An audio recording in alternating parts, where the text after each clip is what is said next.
संकटରେ गोमाता गाईगोरुଙ୍କ कब्जाରେ गोप कोणार्क बालीघाई मुख्य रास्ता। शह शह बुला गाईगोरुଙ୍କ कब्जारे गोप कोणार्क एवं गोप बालीघाई मुख्य रास्ता। गोरु माने रास्ता को कब्जा करी रखुथिबारु प्रतिदिन छोट बड़ दुर्घटना मान घटिवा सह अनेक समय रे दुर्घटना रे गाईगोरु मानक मृत्यु होतिबा बेले लोक माने मध्य मृताहत हेउथिबारु देखिबाको मिलिछि।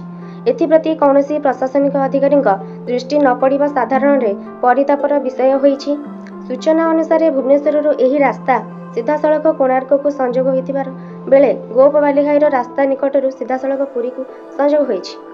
प्रतिदिन गोप रास्ता देई देश विदेशरू हजार हजार संख्यार पर्यटक प्रसिद्ध कोणार्क सूर्य मंदिर एवं पुरी महाप्रभु श्री जगन्नाथଙ୍କ दर्शन करने जाउछन्ति। किंतु बुला गोरु माने प्रतिबंधक साजुछन्ति। गोरु माने मझी रास्ता रे सोई रहिबा फलरे गाड़ी तले आसी गोरु माने खंडिया खाबरा देहबा सह अनेक मरी जाउछन्ति। रास्ता रे गाई गोरु बुलिबा फलरे घंटा घंटा धरी ट्राफिक समस्या सृष्टि हेउछि। पर्यटकଙ୍କ गाड़ी सह जरूरीकालीन सेवा जोगाउथिबा आम्बुलांस एवं अग्निशम बाहिनी गाड़ी मध्य फसी रहुछि। एही रास्ता रे प्रतिदिन बड़ बड़ नेता मंत्री समेत वीआईपी जाउछन्ति। सेमाने मध्य एही बुला पशु मानक जोगु अनेक समय रे फसी रहुछन्ति। हेले एथिप्रति काहारी दृष्टि पड़ुनी।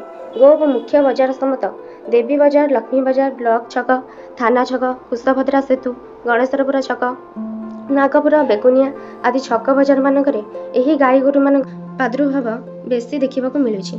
प्रशासन एथिप्रति दृष्टि देई एही गोरु मानकु रास्तारू हटाई सुरक्षित स्थान रे रखिबा पई साधारण दाबी हेउछि।